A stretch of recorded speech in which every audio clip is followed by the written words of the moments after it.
নমস্কার শ্রোতা ভক্তরা, আজ আমরা জানব বানসুরের পত্নী ভানুমতি আসলে কে ছিল। মন দিয়ে শুনুন। তখন মহাতেজস্বী ঋষি সদানন্দ ছিলেন না, তার পত্নী ঘরের বাইরে গৃহস্থ কাজ করছিলেন। তখন তার দুই পুত্র কান্নাকাটি করছিল।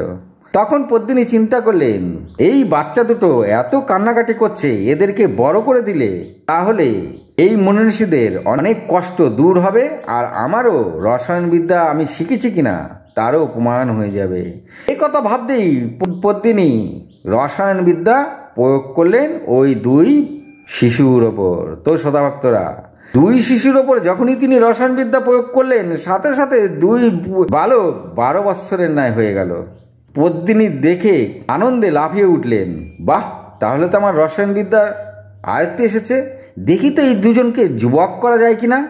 তো শ্রোতাভক্তরা, এরপরে পদ্মিনী আবার ওই দুই বাচ্চার উপরে রসায়নবিদ্যা প্রয়োগ করাতেই সদানন্দর দুই শিশু যুবকে পরিণত হয়। আর যুবকে পরিণত হতেই ওই দুই শিশু মাটি থেকে উঠে পদ্মিনীকে নমস্কার করলেন। পদ্মিনী ওই দুই শিশুকে আশীর্বাদ করলেন। সেই সময় সদানন্দ তার স্ত্রী সেই আশ্রমের ভেতরে প্রবেশ করাতেই তারা তাদের বাচ্চা দুটিকে খুঁজতে থাকলেন। সেখানে দুই যুবক দাঁড়িয়েছিল। তখন সদানন্দ জিজ্ঞাসা করলেন পদ্মিনীকে, তুমি কে? আর এই আমার দুই শিশু কোথায়? এরা কারা? তখন পদ্মিনী বললেন, আপনার দুই শিশু এরা দুজন কান্নাকাটি করছিল, তাই আমি এদের দুজনকে যুবক করেছি। সদানন্দ বলল, তুমি এই বাচ্চাদের শিশুকাল কেড়ে নিয়েছো, কৈশোরকাল কেড়ে নিলে, যুবক বানিয়ে দিলে, কার আজ্ঞা নিয়ে তুমি এগুলো করলে? আর সদানন্দের স্ত্রীও খুব রেগে গেল। তিনি পদ্মিনীকে বললেন, তোমাকে কে বলেছে ওদেরকে যুবক করতে? আজ আমার শিশুরা কোথায়? তখন ওই দুই বালক বলল, মাতা, আমি আপনাদের পুত্র। তারপরে ওই যুবক দুজন সদানন্দ ঋষিকে নমস্কার দিয়ে বললেন, পিতা, আপনি আমাদের পিতা, উনি আমাদেরকে এত বড় করেছে। তখন সদানন্দ ভীষণ রেগে গেল। তখন পদ্মিনী বলল, আমাকে ভগবান শ্রীবিষ্ণু মায়াবী বিদ্যা রসায়নবিদ্যা প্রদান করেছে। রসায়নবিদ্যারই প্রয়োগ আমি আপনার দুই পুত্রকে করেছি, কারণ তারা খুবই কাঁদছিল, আর সেখান থেকে আমি তাদেরকে যুবক করেছি যাতে আপনাদের কষ্ট না হয়। আর আমিও প্রমাণ পেলাম আমি রসায়নবিদ্যা আসলেও জানি কিনা, তার প্রমাণ আসলে আমি রসায়নবিদ্যা শিখে গেছি। তখন সদানন্দ আরও তার কথা শুনে আরও রেগে যায়। তিনি বলেন, মূর্খ, তোমার এত বড় সাহস, তুমি আমার দুই পুত্রকে যুবক করেছ, একেতেই আমাদের আজ্ঞা নাওনি, আর আমি এখানে দাঁড়িয়ে রয়েছি, তুমি রসায়নবিদ্যা জানো, তুমি মায়াবী বিদ্যা জানো বলে তোমার এত অহংকার, আমরা আসার পরেও তুমি আমাদেরকে নমস্কার করনি। যাও, আমি তোমাকে অভিশাপ দিচ্ছি, আজ থেকে তুমি এই রসায়নবিদ্যা আর এই মায়াবী বিদ্যা সম্পূর্ণ ভুলে যাবে, আর তোমার কার্য ছিল এক রাক্ষসী অসুরের মতন, তাই তুমি অসুর কুলে জন্ম নেবে। এই কথা শুনে পদ্মিনী কান্নাকাটি শুরু করলেন। তিনি বললেন, হে মুনিবর, আপনি আমাকে এত বড় অভিশাপ দেবেন না। আমি এসবের জন্য আপনার পুত্রকে বড় করিনি। আমাকে শ্রীবিষ্ণু মায়াবী বিদ্যা আর রসায়নবিদ্যা দিয়েছিল, আর তারই প্রমাণ করার জন্য আমি এটা করেছি। আপনি আমাকে অসুরকুলে কেন জন্ম নিতে বললেন? আমি অসুরকুলে জন্ম নিতে চাই না। মা পদ্মিনী কাঁদতে কাঁদতে বা স্বর্গে এসে শ্রীবিষ্ণুকে এক মনে ডাকতে থাকলেন, হে প্রভু, আমি অসুরকুলে জন্ম নিতে চাই না। আর কান্নাকাটি শুনে শ্রীবিষ্ণু আবার সেখানে এসে হাজির হলেন। শ্রীবিষ্ণু বললেন, আমি তোমাকে এই বিদ্যা দেবার পরে বারবার বলেছিলাম জগৎ কল্যাণে তুমি এই বিদ্যা প্রয়োগ করো। তুমি অকারণে এই মায়াবী বিদ্যা, এই রসায়ন বিদ্যা প্রয়োগ করেছো, আর তারই ফলস্বরূপ তুমি অভিশপ্ত হয়েছ। তখন পদ্মিনী কান্নাকাটি জুড়ে দেয়, আমি এত কিছু বুঝে এসব করিনি, আমি অসুরকুলে জন্ম নিতে চাই না, আমাকে এখান থেকে মুক্ত করুন। তখন শ্রীবিষ্ণু মৃদু হেসে বললেন, ঠিক আছে পদ্মিনী, তুমি চিন্তা করো না, তাপর যুগে যখন তুমি অসুরকুলে জন্ম নেবে, তুমি তখন এক অসুরের স্ত্রী হবে, আর সে সময় আমি অবতার নেব। অবতার নিয়ে আমারই অংশস্বরূপ আমারই এক পুত্রকে তুমি বড় করবে, তুমি তার মাতা হবে, তুমি তাকে জগৎ কল্যাণ হেতু এই মায়াবী বিদ্যা আর এই রসায়ন বিদ্যা তাকে সম্পূর্ণ শেখাবে। তাকে শেখানোর ফলে সেই সময়কার সবচেয়ে বড় শত্রু তাকে তোমার পুত্র বধ করবে, আর তোমার পুত্রের নাম হবে পদ্মুম্ন। সমস্ত কথা শুনে নমস্কার দিয়ে পদ্মিনী বললেন, সমস্ত কথা তো বুঝলাম প্রভু, কিন্তু আমি তো অসুরকুলে জন্ম নিতেই চাই না। আমি আপনার পুত্রকে বড় করব, তার মাতা হব, তাকে সমস্ত কিছু শেখাবো, কিন্তু আমি আর সেখানে থাকতে চাই না, আমাকে আপনি মুক্তি দিন। তখন শ্রী বিষ্ণু বললেন, তথাস্তু, তাই হবে। তুমি তোমার বিদ্যা প্রদ্যুম্নকে শিখিয়ে সেখানকার সমস্ত ধর্ম স্থাপন হয়ে যাবে, তুমি তখন সম্পূর্ণ এই অভিশাপ থেকে মুক্ত হয়ে যাবে। একথা শুনেই পদ্মিনী ভীষণ খুশি হলেন। তিনি শ্রী বিষ্ণুকে নমস্কার দিলে শ্রী বিষ্ণু সেখান থেকে চলে গেলেন। তোরা ভক্তরা, এই পদ্মিনী পরবর্তী দাপর যুগে বানাসুরের পত্নী হন ভানুমতি। আর ভানুমতির সমস্ত বিদ্যা থাকা সত্ত্বেও কিন্তু তার কোনো কিছুই মনে ছিল না। তখন শ্রীকৃষ্ণ নারদ মুনিকে ডাকলেন। নারদ মুনি এলে নারদ মুনির সঙ্গে রতিও সেখানে এসে উপস্থিত হলেন।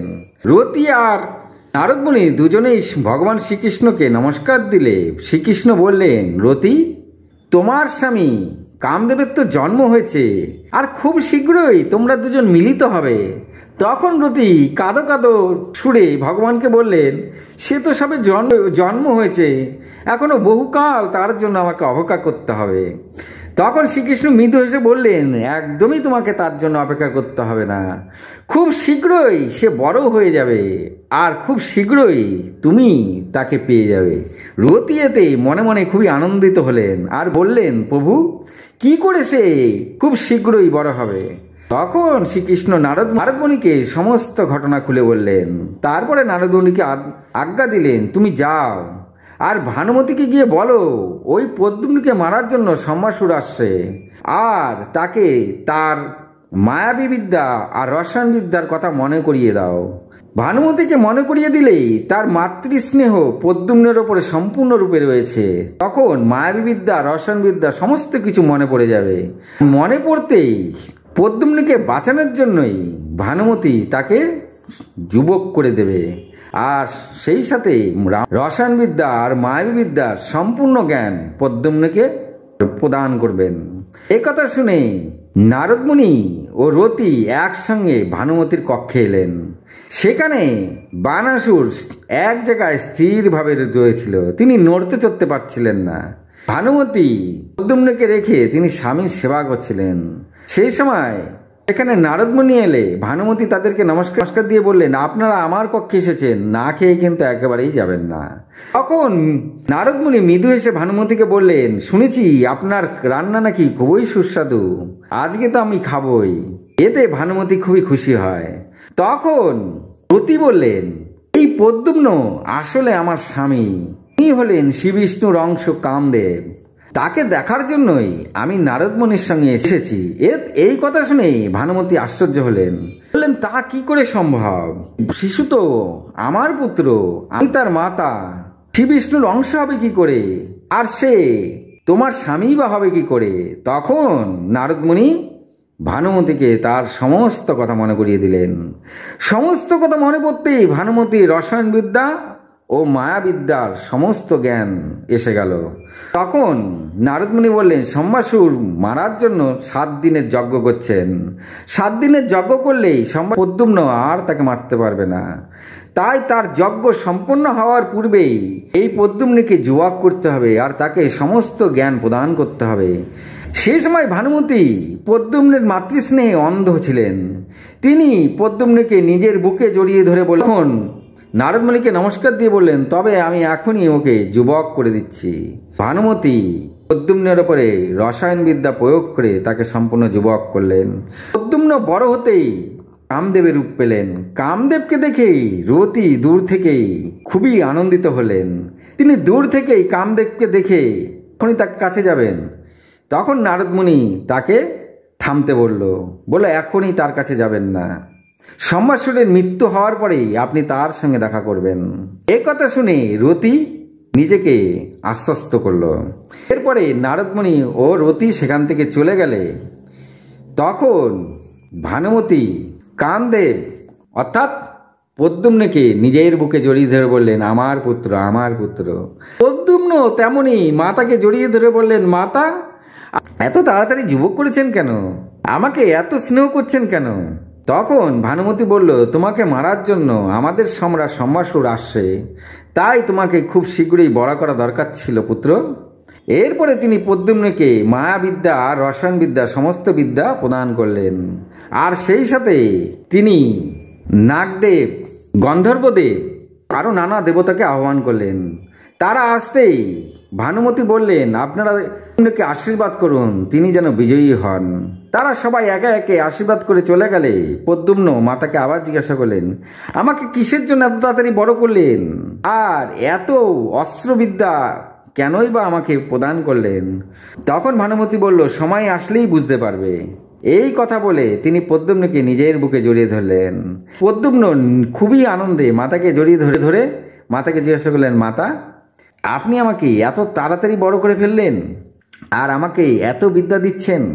তখন ভানুমতি তাকে বলেই ফেলল যে তোমার সঙ্গে খুব শীঘ্রই সম্ভাসুরের যুদ্ধ হতে চলেছে। এই বিদ্যা না জানলে তুমি সম্ভাসুরের সঙ্গে যুদ্ধ করে পারবে না, আর তিনি এখন যজ্ঞ করছেন যাতে তুমি তাকে হারাতে না পারো। তাকে হত্যা করার জন্য যজ্ঞ করছেন। তার যজ্ঞ সম্পূর্ণ হওয়ার পূর্বেই তাকে বধ করতে হবে। তো শ্রোতাভক্তরা, আপনারা বুঝতে পারলেন মাতা ভানুমতির আসলে ছিল অপ্সরা পদ্মিনী। এরপরে প্রদ্যুম্ন সম্ভাসুরের সঙ্গে ভীষণ যুদ্ধ হয় এবং সম্ভাসুরকে তিনি বধ করেন। একসময় ভানুমতির মৃত্যু হলে তিনি পুনরায় পদ্মিনী রূপে আবার স্বর্গে এসে উপস্থিত হন। আর তারপরে তিনি শ্রীবিষ্ণুকে শ্রীবিষ্ণুকে আহ্বান করে নমস্কার দিয়ে বললেন, প্রভু, আমি কি এখন মুক্ত? তখন শ্রীবিষ্ণু বললেন, তুমি এখন সদানন্দের অভিশাপ থেকে সম্পূর্ণ মুক্ত। এই কথা শোনার পরে প্রদ্যুম্নি বললেন, আমি এই মায়াবী বিদ্যা, এই রসায়ন বিদ্যা যদি কখনো জগৎ কল্যাণের প্রয়োজন হয় তবেই আমি ব্যবহার করব, নচেত এই বিদ্যা আমি আর কখনো কাউকে দেখাবই না। এই বলে তিনি আবার নিত্যে লীন হয়ে গেলেন। তো শ্রোতাভক্তরা, আপনারা বুঝতে পারলেন এই বানাসুরের পত্নী ভানুমতি আসলে ছিল অপ্সরা পদ্মিনী। আজ এই পর্যন্তই। যদি ভালো লাগে একটি লাইক, একটি সাবস্ক্রাইব করবেন। ভালো থাকুন, সুস্থ থাকুন, নমস্কার।